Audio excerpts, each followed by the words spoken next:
Ko te kaupapa te whakaaro o tēnei ingoa, Tuia te Mātangi, kia pēhea rā, kia whakakotahi ngā iwi e waru, me mātai hoki no wāhi ke.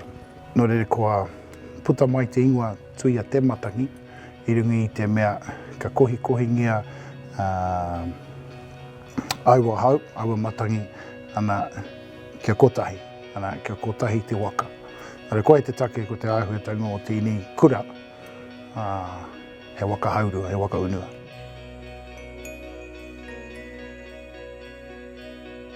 Ko te aronga tuatai ko te kaupapa pūtake kia puawai. E nui ngā whāinga o te kaupapa nei, e rangi ko tētahi whāinga. Kia ako i te reo Māori anō, ana i te kaupapa o te Papa Whakakorero. Nei momo o rau me pāi tira, kia ako tere i te reo. Kia kaua hoki te reo e noho ki te hinengaro. Nā kuia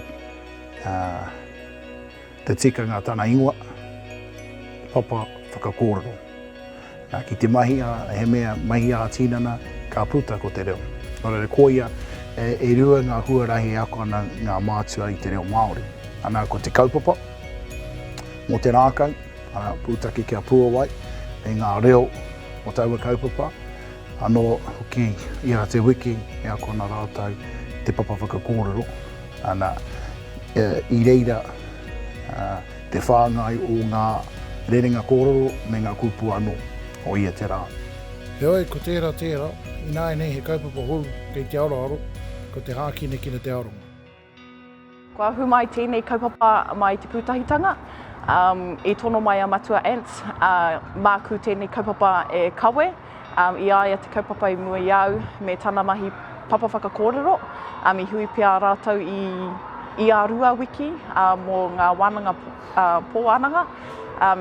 Ko mātou i nāne he Kapa Ahipua, kei te whai mātou i te ara kia pakari harenga tamariki i roto i te mahi hākinakina, ara ko te nekehanga, ko te whiu i te pōro, ko te hopu i te pōro, ko tā te Māori he kaha mātou mō te mahi hākinakina, ki te kura nei ka āhua ki te wainganui i ngā tamariki tēnā pēr he uaua, te hopu me te whiu i te pōro.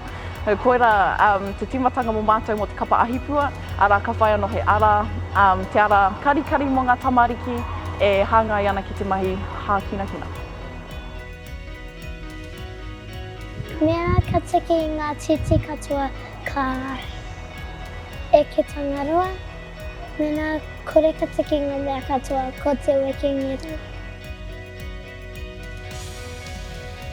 Ko tēnei kaupapa o Kapa Ahipua, kua aku mātou te poitu kohu, te mai tā, kei te mai mātou te rei nānei, me te e tai atu mea engari e tino pai tēnei kaupapa. Ko e tai kiwaha kua ako au ko te wiki ngiru me te nani kote. Ko te kiwaha nani kote, ko te dab wiki, ko te wiki ngiru, ori ki te whāwaho. For us, I think the goal is to just increase the reo and being together like as groups in this situation with the maita was that's pretty cool, you know, and Mama Wirihana has really tried pulling us together to try and get us to keep working and keep going, and yeah, so it's been quite different this time. I've put little sayings around the house, you know, just written them out and planted them sort of everywhere, just to encourage me, because as English is my first language, it's so easy to just fall back into it. And I think she's tired at the end of the day, so it's easy for her to fall back as well. So trying to get us both motivated to stay in the reo, or at least practice some of it at home, is challenging for sure, yeah. But she won't give up, so I'm not allowed to. Ko te pānga o te mate uruta. Ko te hokinga mai pia ki tēnei kaupapa, ahakoa i pai te hokinga mai o ngā tamariki i rawe katoa rātou me ngā whānau. Ko te mate pia, ko te nui o ngā mahi, Ahakoa i ako tonu ngā tamariki ki te kāinga i whakaako toru mātou a pukamata, a ipurangi, a dui e rāmomo ki ngā tamariki. E hara i te whakatā pia ngā whānau kia noho tahi rātou. He painga tērā mō ngā whānau me ngā tamariki. Engari i te hokinga mai ki te kura, kua rereke anō te ao. Kua timata anō ngā mahi mo te kura, kua hoki anō ngā mātua me ngā whānau ki te mahi. Koira pia i ngā take, e hara i te me he take nui, engari. Pare he rawe te kaupapa rawe ngā whānau. He momo wero i a mātou mahi ana i tēnei kaupapa, ko te wero nunui kia tai ngātahi mai i te wānanga. I runga i te mea kei te noho a Tuia te Mātangi i te pito o te takiwāni, kei ngā taha ko ngā wāhi o ngā whānau. Whakatū o tueka. Tuia te Mātangi ki wāinga nui. Nō reira āhua 25 miniti, tētahi tā mō tueka 25 miniti. Hoi anō he hāpori ririki hoki. Nō re kia tai, te katoa i te wārite, he uaua tīrau. Hoi anō, ko ngākau nui enei mātua, mea rātou tamariki ki te kaupapa.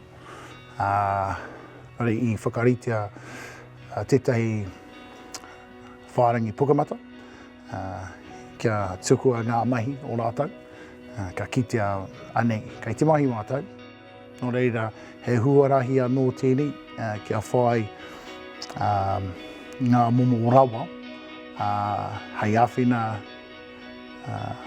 i a mātou, kia hopu nei, kia hopu i ngā mahi o ngā tamariki. Kia whakapakari hoki i ngā pūkenga o ngā tamariki.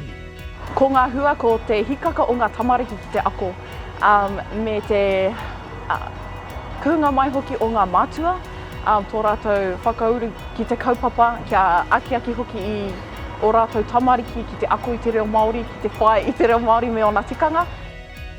I tēnei wiki tonu i tae mai e tahi mātua. Ko rātou ngā mātua i rungi i te kaupapa i tērā tau kaore he reo. He kai rānu i tēnei, i puta atu au, i kitea eni mātua e kōrero ana. E tere rau hoki te kōrero eni tokoro kaore he reo i tērā tau. I āta hārea me taku hikoe kia rāua kia rongo ki te reo e kōrero ana, kua miharo rawa e kōrero Māori ana. O reira me he ekenga, kāre pēr i kite i te wā, e mahi ana, engari ka kitea te hua i te tau e whai akene.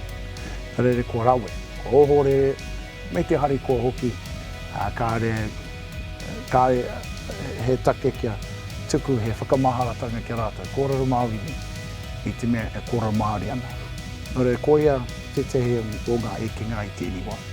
Kei te kitea hoki ngā ekenga, anō nei, ara no tēnei kaupapa kia oti, āhua ka tahi anō pēr tēnei kaupapa ka tīmata. He kaupapa rawe tēnei mō tātou, mātou katoa, kia pakari haere Te Reo Maori, kia tūtura no Te Reo Maori ki te tauihi. Arā ko tō tātou kaupapa tērā o te kura nei.